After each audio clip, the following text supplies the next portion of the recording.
Gəncə Dövlət Universitetinin tələbəsi vəfat edib. Doğru xəbər Azərbaycan xəbər verir ki, universitetdə təhsil alan 1999-cu il təvəllüdlü Əlizadə Fərman Etibaroğlu həyatını itirib, onun ölüm səbəbi açıqlanmayıb.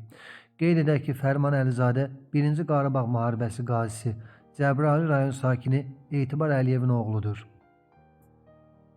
Lənkəran rayonundan olan Vətən müharibəsi qazisi də həyatını itirib. Qafqaz İnfo bildirir ki, rayonun Cil kənd sakini 33 yaşlı kapitan Aqil Bəxtiyaroğlu Nuriyev uzun sürən xəstəlikdən sonra vəfat edib.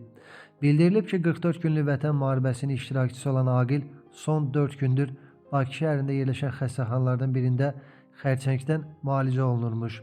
O elə həmin tibb müəssisəsində dünyasını dəyişib. Mərhumun nəşi bugün doğulduğu kəndə gətirilərək dəfn olunub. Allah rəhmət eləsin.